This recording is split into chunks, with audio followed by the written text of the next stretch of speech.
नमस्कार विद्यार्थी मित्र, प्रवीण अकॅडमीमध्ये आपल्या सर्वांचे मनपूर्वक स्वागत। मी आहे प्राध्यापक गणपत उगडे। विद्यार्थी मित्र, स्पर्धा परीक्षेच्या संदर्भात कोणतीही माहिती हवी असल्यास अथवा तुम्हाला कोणत्याही प्रकारच्या शंका असल्यास तुम्ही आम्हाला या क्रमांकावरती संपर्क साधू शकता। विद्यार्थी मित्र हो, आपल्या या स्पर्धा परीक्षा मार्गदर्शन केंद्रामध्ये MPSC असेल, UPSC असेल, ग्रुप C असेल, ग्रुप B असेल, त्याचबरोबर बँकिंग असेल, या सर्वच प्रकारच्या अगदी शिपाई पदापासून जिल्हा अधिकारी पदापर्यंतच्या सर्वच परीक्षांचं मार्गदर्शन केलं जातं। मित्र हो, आजचा आपला विषय आहे राज्यसेवा परीक्षा पेपर 2 CSAT।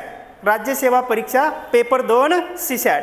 आता याचा विचार करत असताना मित्र हो, एक गोष्ट लक्षात घ्या की तुम्हाला कल्पना आहे आजपासून बरोबर फक्त आणि फक्त 35 दिवस 20 सप्टेंबर 2020 ला तुमचा राज्यसेवेचा पेपर आहे। आणि म्हणून आज आपण राज्यसेवा पूर्व परीक्षा पेपर 2 CSAT आकलन क्षमता याचा विचार करणार आहोत। आता तुम्हाला माहित पाहिजे CSAT म्हणजे काय। CSAT म्हणजे काय पहा, सिव्हिल सर्व्हिसेस ॲप्टिट्यूड टेस्ट। काय सांगितलं लक्षात घ्या, civil services aptitude test, Marathi भाषेमध्ये भारतीय नागरी सेवा कल चाचणी परीक्षा। भारतीय नागरी सेवा कल चाचणी परीक्षा याला आपल्या भाषेमध्ये म्हटलं जातं आकलन क्षमता। काय म्हटलं जातं? आकलन क्षमता। आणि मग याच्यामध्ये मित्र हो, तुम्हाला कल्पना आहे की शासनाने आयोगाने आता निश्चित केलंय की 13 सप्टेंबर ऐवजी आता 20 सप्टेंबर तारीख दिलेली आहे। 20 सप्टेंबर 2020 याच्यामध्ये आता तुमच्यामध्ये 3 प्रकारचे विद्यार्थी आहेत। 3 प्रकारचे विद्यार्थी कोणते? की ज्यांनी यापूर्वी राज्यसेवेचा फॉर्म भरलेला आहे आणि 20 तारखेला 3 ते 5 या वेळेमध्ये ते राज्यसेवेचा पेपर देणार आहेत, म्हणजेच प्रविष्ट होणारे।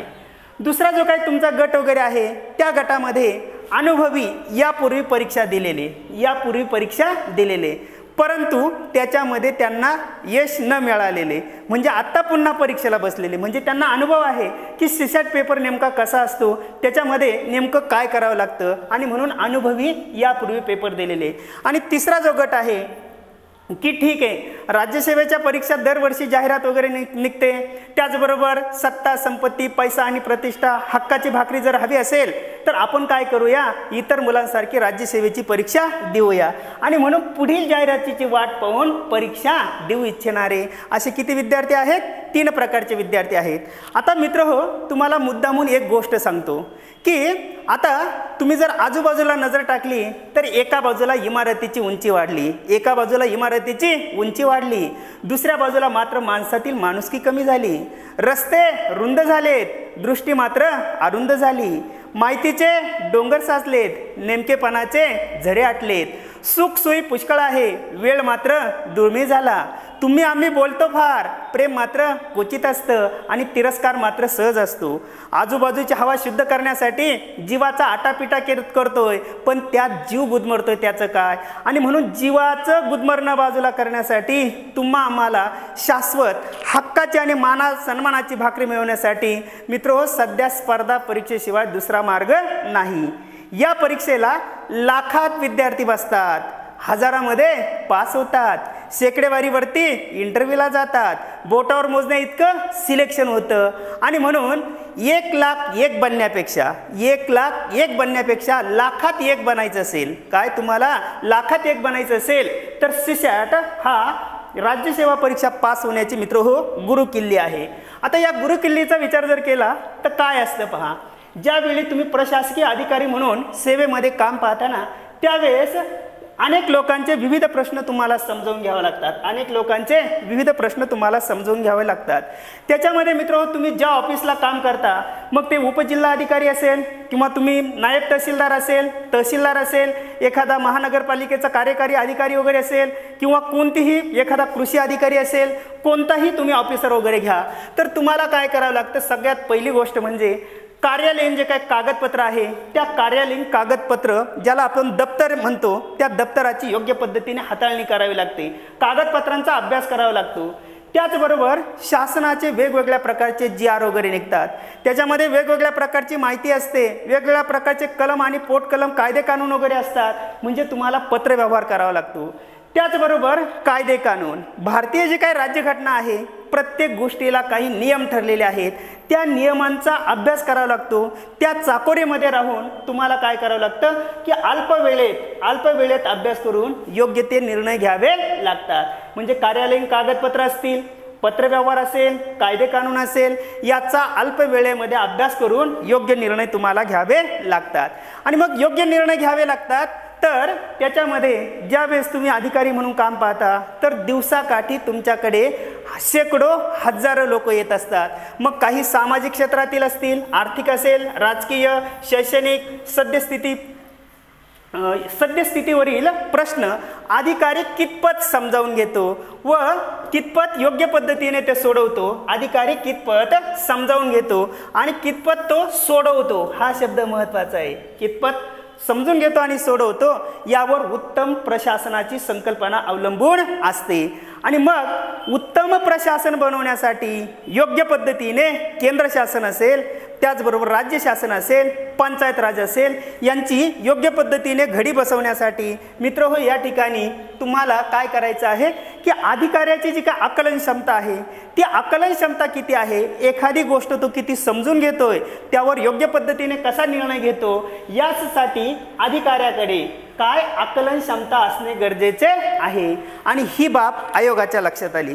आणि आयोगाच्या लक्षात आल्यानंतर आयोगाने काय केलं की UPSCने 2011, लक्षात घ्या, UPSCने काय केलं की 2011 मध्ये आणि MPSCने महाराष्ट्र पब्लिक सर्व्हिस कमिशन याने काय केलं 2013 मध्ये CSAT पेपर आणला. CSAT पेपर आणला, सिव्हिल सर्व्हिसेस ॲप्टिट्यूड टेस्ट, भारतीय नागरी सेवा कल चाचणी परीक्षा. आणि मग याच्यामधून विद्यार्थ्यांची चालणी केली जाते, काठिण्य पातळी लक्षात घेतली जाते आणि त्यातून योग्य प्रशासक निवडला जातो, अधिकारी निवडला जातो. मग आयोगाची अपेक्षा कशी असते पहा, अधिकारी कसा असावा, काय म्हटलेलं आहे, अधिकारी कसा असावा. आता अधिकाऱ्याच्या संदर्भात विचार करत असताना तो अधिकारी कसा असावा, सकारात्मक विचारांचा असावा. नेहमी आपण ज्याला पॉझिटिव्ह थिंकिंग वगैरे म्हणतो, कोणतीही परिस्थिती असेल, आता तुम्हाला माहिती आहे की कोविड-19 जागतिक संकटामध्ये संपूर्ण जग सापडलेलं आहे. संकट आहे नाही असं नाही, परंतु त्याच्यावर मार्ग आपल्याला काढता आला पाहिजे, म्हणजे सकारात्मक विचारांचा. उदाहरणार्थ कल्पना करा की तुम्ही एखाद्या जिल्ह्याचे, नाशिक जिल्ह्याचे किंवा पुणे जिल्ह्याचे जिल्हा अधिकारी आहात आणि अचानक एखादं धरण फुटलं किंवा अतिवर्षण वगैरे झालं, संपूर्ण गावाला काय केलं, पुराने वेढलं. पुराने काय केलं, संपूर्ण गावाला वेढलं. अशा वेळेस तुम्ही, रात्रीचं पुराने तुमच्या गावाला वेढलेलं आहे, अशा वेळेस तुम्ही काय निर्णय घ्याल. मग लगेचच तुम्हाला पर्याय दिले जातील. ए काय, मदत पथकाला पाचारण केलं जाईल. बी काय, त्यांना अन्नाची पाकिटे किंवा पाणी पुरवलं जाईल. सी त्यांना योग्य त्या सूचना दिल्या जाईल. आणि डी काय की डी त्याच्यावरती काय योग्य पद्धतीने उपाययोजना केली जाईल. मग असे 4 पर्याय वगैरे असतील. तर सगळ्यात पहिली गोष्ट म्हणजे तुम्हाला काय करावं लागेल की या लोकांना मी कुठल्याही परिस्थितीमध्ये त्यांना मदत करणार, सोडवणार. आणि मग तुम्हाला काय करावं लागते, सगळ्यात पहिल्यांदा त्यांच्याकडे सूचना द्यावी लागेल की घाबरू नका, आम्ही तुमच्या मदतीला येत आहोत, सही सलामत तुम्हाला सुखरूपपणे सर्वांची सुटका केली जाईल. हा पहिला मुद्दा आहे. दुसरा मुद्दा काय, शासनाला तात्काळ काय करायचं, मदत पथकाला पाचारण करायचं. जर 12-14 तास उलटून गेलेले असतील तर त्यांच्यापर्यंत अन्नाची पाकिटे, पाण्याचे पाणी वगैरे पोहोचवता येते का, ह्या गोष्टी पाहिजे. म्हणजे हा कोणता दृष्टिकोन झाला, सकारात्मक दृष्टिकोन वगैरे झाला. त्यानंतर दुसरा मुद्दा आहे, चोर असेल अथवा नक्षलवादी असेल. चोर असेल अथवा नक्षलवादी असेल, एखादा गुन्हेगार असेल अथवा अपराधी असेल, तर मग त्याला काय करता आली पाहिजे, त्याला त्याची बाजू मांडू द्यायची आहे. लगेचच तुम्ही तात्काळ निर्णय घ्यायचा नाही. तो लगेच गुन्हेगार आहे त्याच्याकडे आपण वाईट नजरेने पाहायचं नाही. म्हणजे चोर असेल अथवा नक्षलवादी असेल, त्याला त्याची बाजू मांडू देणारा अधिकारी असावा. काय असतं की समोरची व्यक्ती तुमच्याकडे येते, त्याचं मत तुम्ही ऐकून घेतलं पाहिजे. त्यानंतर तुमचं मत त्याला सांगितलं पाहिजे आणि त्याचे आणि तुमचं मत समन्वय साधून तिसरा मुद्दा तुम्हाला कायदे कानूनच्या चौकटीमध्ये राहून मांडता आला पाहिजे. आणि म्हणून चोर असेल, नक्षलवादी असेल, यांची बाजू मांडू देणारा अधिकारी असावा. अडचणी न वाढवता त्या अडचणी सोडवणारा असावा. त्याचबरोबर दिव्यांग व्यक्ती असतील स्त्रिया असतील यांना सहानुभूती दाखवणारा असावा. समजा तुम्ही अधिकारी आहात, परंतु अधिकारी म्हणून काम करत असताना तुमच्याकडे 5-50-100 लोक वगैरे आहे, पण एखादा अंध असेल, एखादा अपंग असेल, त्याला पहिल्यांदा तुम्ही प्राधान्य देऊन त्याची अडचण सोडवली पाहिजे. स्त्रिया असतील, स्त्रियांसाठी आगळी वेगळी तुम्ही व्यवस्था वगैरे केली पाहिजे. आणि म्हणून इथं म्हटलेलं आहे सहानुभूती दाखवणारा असावा. त्याचबरोबर 5वा मुद्दा, हाताखालचे जे काही कर्मचारी आहे या कर्मचाऱ्यांना समजावून घेणारा असावा. ज्यावेळेस तुम्ही तहसीलदार किंवा एखादा कार्यकारी अधिकारी म्हणून किंवा एखादा उपजिल्हाधिकारी म्हणून काम वगैरे करता, तुम्हाला जवळजवळ तुमचे 5-50 कर्मचारी तुमच्या हाताखाली असतात. मग त्या कर्मचाऱ्यांना त्याबद्दल तुमची सहानुभूती असली पाहिजे, त्यांना तुम्ही त्यांचे प्रश्न समजून घेतले पाहिजे, त्याच्यानंतर तुम्ही निर्णय घेतला पाहिजे. या गोष्टी अधिकाऱ्याकडे असाव्यात. आता मग हा जो काही सीसॅट पेपर आहे, राज्यसेवा पेपर 2 सीसॅट, आता याचं स्वरूप आणि व्याप्ती आपल्याला पाहिजे आहे. सीसॅट पेपर आहे, स्वरूप आणि व्याप्ती. तर हा राज्यसेवा पूर्व परीक्षेचा जो पेपर वगैरे आहे त्याला म्हटलं जातं आकलन क्षमता.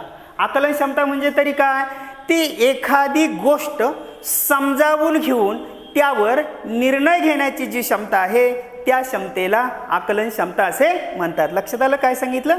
एखादी गोष्ट समजावून घेऊन त्यावर निर्णय घेण्याची जी क्षमता आहे त्या क्षमतेला आकलन क्षमता असे म्हणतात. मग 20 सप्टेंबरला दुपारी 3 ते 5 तुमचा दुसरा पेपर 200 गुणांचा असेल. किती गुणांचा पेपर आहे? 200 गुणांचा. प्रश्न किती आहे? त्याला 80 प्रश्न आहे. प्रतिप्रश्न गुण किती आहे?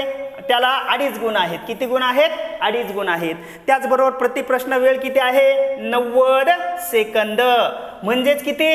1.5 मिनिट. आता मात्र तुमच्या लक्षात आलं काय? लक्षात आलं की 200 गुणांचा पेपर, 80 प्रश्न आहेत, प्रतिप्रश्न गुण आहे 2.5 आणि वेळ आहे एका प्रश्नाला 1.5 मिनिट किंवा 90 सेकंद.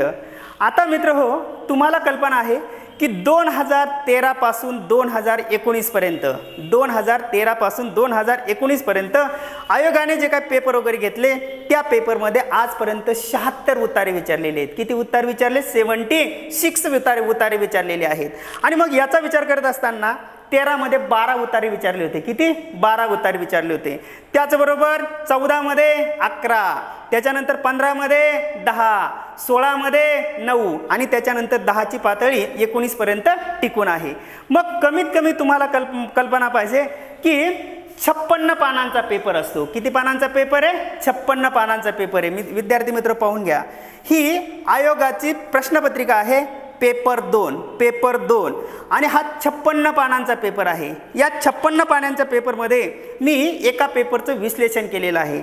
आजपर्यंत आयोगाने 13 पासून 19 पर्यंत 76 उतारे विचारलेले आहे. 76 ते 76 उतारांचा मी अभ्यास केलेला आहे. योग्य उत्तर कोणतं, त्याचं उत्तर हेच का तेच का, त्याची काठिण्य पातळी, त्याची शहानिशा योग्य पद्धतीने केलेली आहे. मग एका प्रश्नपत्रिकेचं विश्लेषण करत असताना इथं दिलेलं आहे पहा की क्रमांक दिले की या पेपरमध्ये 4 विषय असतात. पहिला विषय कोणता आहे? मराठी. मराठीवर प्रश्न किती विचारलेले आहेत? 37 प्रश्न. किती? 37 प्रश्न. मग एका प्रश्नाला जर 2.5 गुण असतील तर 37 प्रश्नाला किती गुण आहे? 92 गुण आहे. किती गुण आहेत? 92 गुण आहेत. बरोबर आहे की नाही? त्यानंतर दुसरा विषय काय आहे? इंग्रजी. इंग्रजीवर किती प्रश्न आहे? 13 प्रश्न आहे. मग एका प्रश्नाला जर 2.5 गुण असतील तर इथं 13 गुणांना म्हणजे 13 प्रश्नांना गुण किती असतील? 32.5 गुण आहेत. किती गुण आहेत? 32.5 गुण आहेत. बरोबर आहे की नाही? त्यानंतर तिसरा प्रश्न आहे, तिसरा विषय आहे तो आहे गणिताचा. गणित या विषयावरती किती प्रश्न असतील? 25 प्रश्न. किती गुणांसाठी आहे ते? 62 गुणांसाठी आहे. किती गुणांसाठी आहे? 62. चौथा विषय कोणता आहे? बुद्धिमत्ता. बुद्धिमत्तेवर किती प्रश्न आहे? 5 गुण किती गुणांसाठी असतील? एका प्रश्नाला जर 2.5 गुण तर 5 प्रश्नाला किती गुण आहे? 12.5 गुण आहे. आता मित्र हो, तुमच्या लक्षात आलं की सीसॅट पेपर 200 गुणांसाठी 4 विषय, मराठी, इंग्रजी, गणित आणि बुद्धिमत्ता. आता तुमच्या लक्षात येतं 37 अधिक 13 किती झाले हो? 50 प्रश्न झाले. किती प्रश्न झाले? 50. नीट लक्षात घ्या, जर एका प्रश्नाला जर 2.5 गुण असतील तर 50 प्रश्नाला किती गुण झाले? 125 गुण. किती गुण झाले? 125 गुण. मित्र हो, ज्याला राज्यसेवा परीक्षा पास व्हायचं आहे तर सीसॅट हा पास होण्याची गुरुकिल्ली आहे. सीसॅट हा पास होण्याची गुरुकिल्ली आहे. बरेच विद्यार्थी GS1 पेपरवरती बराच भर देतात. इतिहास, भूगोल, राज्यशास्त्र, अर्थशास्त्र, पर्यावरण असे मोठमोठे ठोकळेच्या ठोकळे वाचतात आणि भाषा विषयाकडे मित्र दुर्लक्ष करत असतात. परंतु मी तर तुम्हाला 100% सांगेल, जो भाषा विषयाचा अभ्यास करेल तोच राज्यसेवेमध्ये पास होऊ शकतो, अन्यथा तुम्ही मेरिट लिस्टला येऊ शकत नाही. इथं मित्र तुमच्या लक्षात येईल की मराठी आणि इंग्रजी भाषा विषय 125 गुणांसाठी आहे. एक नाही, दोन नाही, किती गुणांसाठी आहे? 125 गुणांसाठी आहे. आणि हे तुमच्या हातातले मार्क आहेत. मग याचा अभ्यास करत असताना मित्र तुम्हाला आता समजून घ्यायचं आहे, 20 सप्टेंबर 2020 दुपारी 3 ते 5, दुपारी 3 ते 5, 11ला पेपर सुरू होईल GS1चा आणि दुसरा पेपर आहे 3 ते 5. आता मित्र काय करायचं आहे कल्पना करा. पहा बरं का, मी नीट सांगतोय, बारीक बारीक मुद्दे सांगतोय. सीसॅटमध्ये कोणतंही मार्केटला कुठंही पुस्तक उपलब्ध नाही, परंतु काही गोष्टी तुम्हाला लक्षात ठेवायचं आहे. पहिला पेपर 11, 12, 1 वाजता तुमचा पेपर सुटेल. 1 वाजता पहिला GSचा पेपर संपल्यानंतर बऱ्याच विद्यार्थ्यांना सवय असते की रिकाम्या वेळेमध्ये लगेच किती प्रश्नांची उत्तरं बरोबर आली, किती चुकले, याचं उत्तर कोणत्या संदर्भातून घेतले, त्याचं उत्तर कोणत्या संदर्भातून घेतले. आता जर एकदा गाडी निघून गेलेली आहे, पेपर तुमच्या हातातून गेलेला आहे, कितीही उत्तरं शोधली, कितीही विचार केला, परत उत्तर बदलवता येणार आहे का? नाही. मग विनाकारण डोक्याला त्रास करून घ्यायचा नाही, विनाकारण संभ्रमावस्थेमध्ये पडायचं नाही. पहिला पेपर दिल्यानंतर सरळ तुम्ही काय करायचं, एकदम रिलॅक्स राहायचं. दुसऱ्या पेपरचा देखील अभ्यास करायचा नाही, एकदम डोकं शांत ठेवायचं. आणि मग आता तुम्हाला माहिती 3 वाजता पेपर आहे, 2:30 वाजता तुम्ही हॉलमध्ये गेलेला आहात. 2:30 वाजता हॉलमध्ये गेल्यानंतर मग बेंचच हलतोय, अजून काही बरेच विद्यार्थी इकडे तिकडे पाहतात, परीक्षक वेळेवर तुम्हाला लगेचच प्रश्नपत्रिका देत नाही किंवा बरेच समस्या वगैरे असतात. तर अशा पद्धतीने एकदम मनाला शांत ठेवायचं आहे, प्रसन्न ठेवायचं आहे, कोणत्याही प्रकारचे विचारांनी विचलित व्हायचं नाही. आता परीक्षकाने तुम्हाला काय केलं, सीसॅट पेपर 2ची प्रश्नपत्रिका हातामध्ये दिलेली आहे. हातामध्ये दिल्यानंतर मित्र हो, सरळ शांतपणे तुम्ही ज्यावेळेस त्यांनी सूचना वगैरे बेल वाजल्यानंतर पेपरचं सील तुम्ही हे केलेलं आहे, खोललेलं आहे पेपर. पहिल्यांदा तुमची नजर जाईल 76 ते 80 प्रश्नावर. कितवर जाईल? 76 ते 76, म्हणजे 76 ते 80 प्रश्न पहिल्यांदा सोडवायला घ्यायचे आहे. याला म्हणायचं काय? लॉजिक, निर्णय क्षमता, तर्कशास्त्र. आता हेच काय घ्यायचे, तर या 76 ते 80, 76, 77, 78, 79, 80 हे जे 5 प्रश्न आहे, म्हणजे 76, 77, 78, 79, 80 या 5 प्रश्नांना निगेटिव्ह पद्धत नाही, म्हणजे तुमचे मार्क कमी केले जात नाही. मग निगेटिव्ह पद्धत तुम्हाला माहिती आहे, 301, 3 प्रश्न चुकले तर 1 मार्क कमी होणार आहे. जर इथं निगेटिव्ह सिस्टीम नाही तर तुम्ही ते काय होता, 5 प्रश्न सोडोपर्यंत तुम्ही स्थिर स्थावर होता, म्हणजे तुम्हाला कोणत्याही प्रकारचं त्या ठिकाणी दडपण वगैरे नसतं. मग परीक्षेला काय विचारलं जातं पहा, तुम्हाला परीक्षेला असं विचारलं जाईल, समजा तुम्ही रस्त्याने चाललेले आहात, पहा बरं का काय सांगितलं, रस्त्याने चाललेले आहात आणि रस्त्याने चालताना तुम्हाला 2000ची नोट दिसली. किती हजाराची नोट दिसली? 2000ची नोट दिसली. अशा वेळेस तुम्ही काय निर्णय घ्याल? 1 पाहून दुर्लक्ष करून निघून जाईल, B फाडून तोडून नष्ट करील, C ज्याचे आहे त्याला देऊन टाकीन आणि 4 उचलून ती खिशात घालीन. अशा प्रकारचे प्रश्न तुम्हाला विचारले जातील. मग काय निर्णय घ्याल अशा वेळेस तुम्ही? बरेच जण काय म्हणतील, पाहून दुर्लक्ष करून निघून जाईल, बरेच जण म्हणतील की उचलून खिशात घालीन, काही जण म्हणतील की ज्याचे आहे त्याला देऊन टाकील. परंतु मित्र हो, इथं 4ही उत्तर जरी तुम्हाला बरोबर वाटत असेल, परंतु आयोगाने ठरवल्यानुसार ए उत्तर जर तुमचं बरोबर असेल तर तुम्हाला काय केले जाईल, त्या ठिकाणी 2.5 गुण दिले जाईल. ए उत्तर जर बरोबर असेल तर किती गुण दिले जाईल? 2.5 गुण दिले जाईल. बी उत्तर बरोबर असेल तर 2 गुण दिले जाईल. सी उत्तर बरोबर असेल तर तुम्हाला 1 गुण दिला जाईल आणि डी उत्तराला गुण द्यायचा की नाही हे कोण ठरवणार आहे? आयोग ठरवणार आहे. कदाचित देऊ पण शकणार नाही. आणि म्हणून मित्र हो, तुम्हाला काय करायचं आहे, 76 ते 80 हे जे काही प्रश्न आहे हे प्रश्न पहिल्यांदा तुम्हाला सोडवायचे आहेत. आता काय आहे, उतारा आकलन क्षमता. आता आकलन क्षमतेचा जर विचार वगैरे केला तर मित्र या ठिकाणी 3 टाईपचे उतारे असतात. 3 टाईपचे उतारे कोणते पहा, मराठी, इंग्रजी. उतारे 3 टाईपचे कोणते आहे? मराठी, इंग्रजी. आता याचा विचार करत असताना ही जी काय आयोगाची प्रश्नपत्रिका वगैरे आहे, तर याच्यामध्ये मित्र हो तुम्हाला कल्पना आहे की एका बाजूला इथे पहा, एका बाजूला मराठी उतारा दिलेले आहे आणि दुसऱ्या बाजूला काय आहे, इंग्रजी उतारा आहे. म्हणजे तुमच्या या 200 गुणांमध्ये या ठिकाणी 3 टाईपचे उतारे दिले, एका बाजूला मराठी, दुसऱ्या बाजूला इंग्रजी. हा एक प्रकार झाला. त्याच्यानंतर या 56 पानांमध्ये दुसरा जो काही तुमचा प्रकार आहे तो प्रकार आहे फक्त मराठी उतारे. काय आहे, फक्त मराठी, त्याला इंग्रजी ट्रान्सलेशन नसतं. या बेसिक गोष्टी, या मूळ संकल्पना तुम्हाला माहीत असणं गरजेचं आहे. कारण मुद्दाहून मला बाबा आमटेंचं वाक्य वगैरे आठवलं, भान ठेवून योजना आखा, भान ठेवून योजना आखा आणि बेभान होऊन पूर्ण करा. तुम्हाला प्रत्येक गोष्टीचं विश्लेषण, प्रत्येक गोष्टीचा इत्थंभूत गोष्टी माहीत पाहिजे. दुसरा प्रकार कोणता असतो, मराठी उतारा असतो. मराठीला इंग्रजी ट्रान्सलेशन नसतं, याला म्हटलं जातं मायबोली. आणि तिसरा जो काही प्रकार आहे तो तिसरा प्रकार आहे इंग्रजी. इंग्रजीला मराठी ट्रान्सलेशन नसतं. आता हा जो काही उतारा आहे तर इथं विद्यार्थ्यांची काठिण्य पातळी लक्षात घेतली जाते.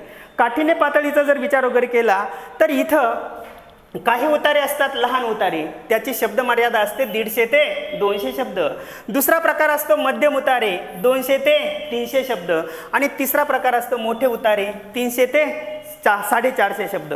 मग आता जर याचा विचार केला तर साधारणपणे 3 3 3 म्हणजे किती झाले, 9. अशा पद्धतीने आयोग तुम्हाला फक्त किती उतारे विचारणार आहे, 10 उतारे विचारणार आहे.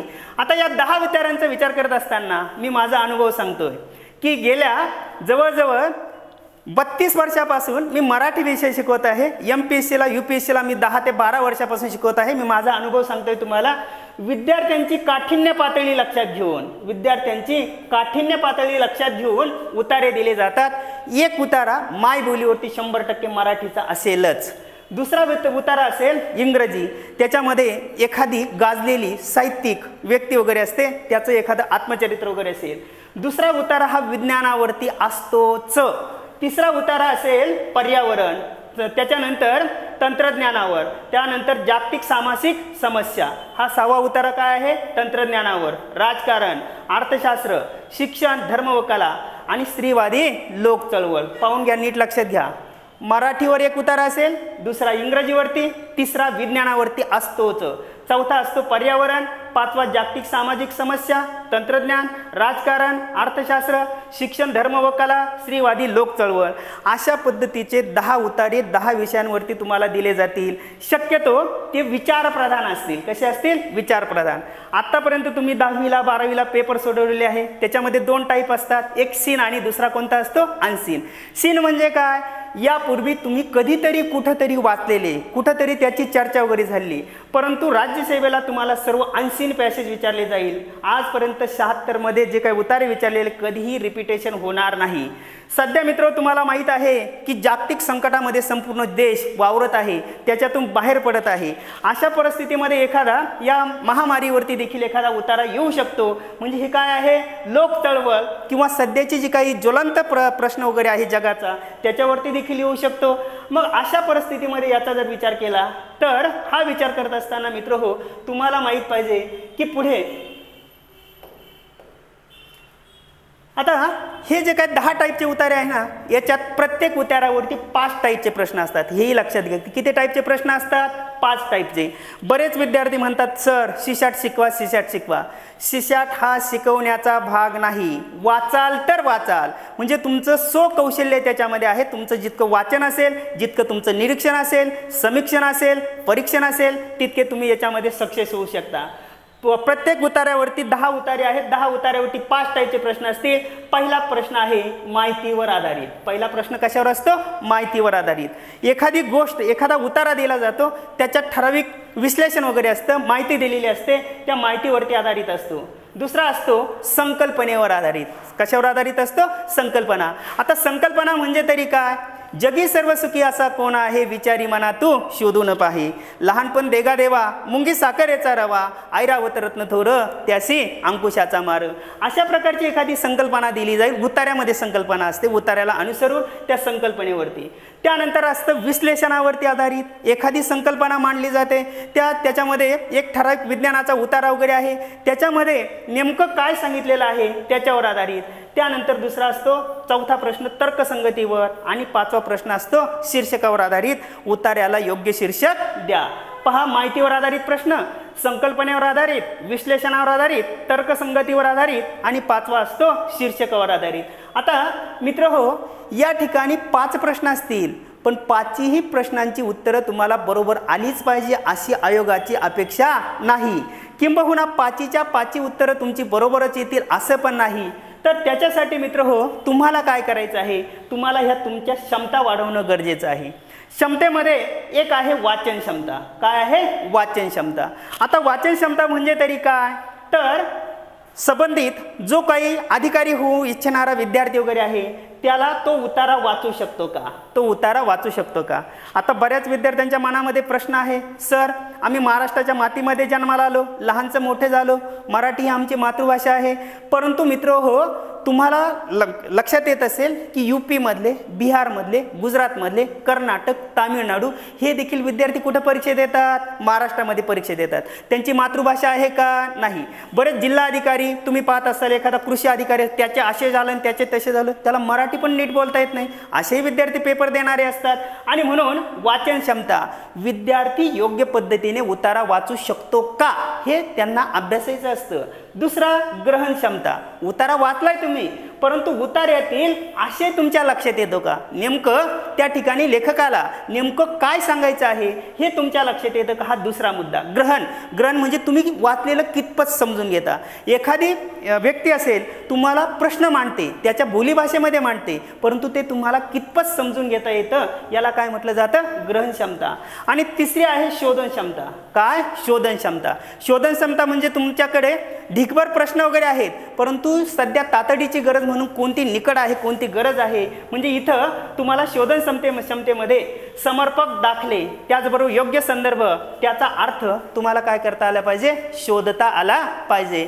आणि असा विचार करत असताना मित्र हो, या क्षमता तुम्हाला लक्षात घ्यायच्या आहेत. एक आहे वाचन क्षमता, दुसरी आहे ग्रहण क्षमता आणि तिसरी काय आहे, शोधन क्षमता. चला तर आपण आता पुढे जाऊया.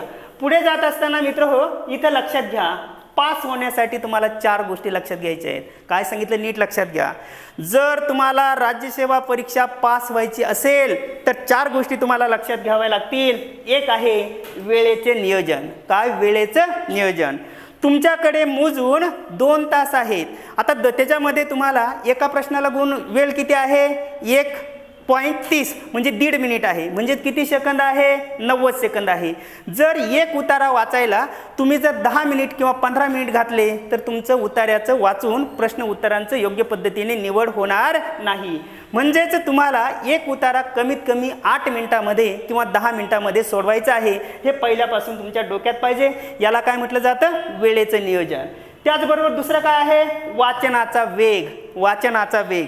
बरेच विद्यार्थी काय करतात, तुमचा वाचनाचा वेग कदाचित तुम्हालाही माहीत नसेल. वाचनाचा वेग म्हणजे काय सांगतो तुम्हाला, एका मिनिटामध्ये किती शब्द तुमचे वाचून होतात त्याला तुमचा वाचनाचा काय म्हणायचं, वेग वगैरे म्हणायचं. कसा काढायचा पहा.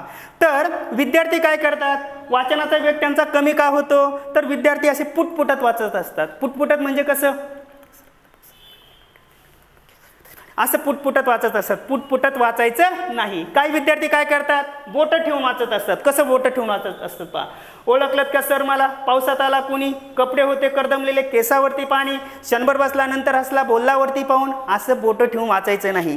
काही जण रिवर्स गेअर टाकत असतात. रिवर्स गेअर म्हणजे कसं, देणाऱ्याने देत जावे, घेणाऱ्याने घेत जावे, घेता घेता एक दिवस देणाऱ्याच्या हात घ्यावे, इथं आला पुन्हा देणाऱ्याने देत जावे, घेणाऱ्याने घेत जावे, घेता घेता एक दिवस देणाऱ्याच्या हात घ्यावे, असे रिवर्स गेअर टाकायचे नाही. सरळ तुम्ही काय करायचं, मिडलला नजर वगैरे ठेवायची आणि सेंटरला नजर ठेवल्यानंतर तुमच्या नजरेमध्ये 5-10 शब्द कसे येतील अशा पद्धतीने तुम्हाला काय करायचं, एका मिनिटामध्ये कमीत कमी तुमचे 180 ते 210 शब्द वाचून झाले पाहिजे. एवढा तुमचा वाचनाचा वेग असणं गरजेचं आहे. थेंबे थेंबे तळे साचे. सरावाने सगळ्या गोष्टी काय होत असतात, शक्य होत असतात. त्याचबरोबर अवधान एकाग्रता पाहिजे. तुम्ही जर पेपर सोडवत असाल तर तुमच्या डोक्यामध्ये इतर कोणतेही विचार नको. फक्त राज्यसेवा परीक्षा मला कुठल्याही परिस्थितीमध्ये पास व्हायचं आहे, मी पास होणारच. त्या पद्धतीने तुम्ही योग्य पद्धतीने निर्णय वगैरे घेऊन तुमची अवधान एकाग्रता साधायची आहे आणि प्रश्नांची उत्तरं द्विधा मनस्थिती होऊ द्यायची नाही. कारण तुमचं द्वंद्व चालू असतं, हे बरोबर की ते बरोबर, ते बरोबर की हे बरोबर, हे चुकलं हे बरोबर. अशा पद्धतीने तुमची अवधान एकाग्रता असावी, त्याच्यामध्ये द्विधा स्थिती नसावी. आणि सरावाचं सातत्य. सरावाचं सातत्य म्हणजे थेंबे थेंबे तळे साचे. मी नेहमी तुम्हाला सांगत असतो की सरावाचं सातत्य कसं असतं. पहा, कल्पना करा की सकाळी तुम्ही 2 चपात्या खाता आणि संध्याकाळी 2 चपात्या खाला. 2 आणि 2 किती झाले? 4. 4 दिवस उपास धरा. 4 चोक किती झाल्या? 16. 16 चपात्या 16 दिवसाची भाजी.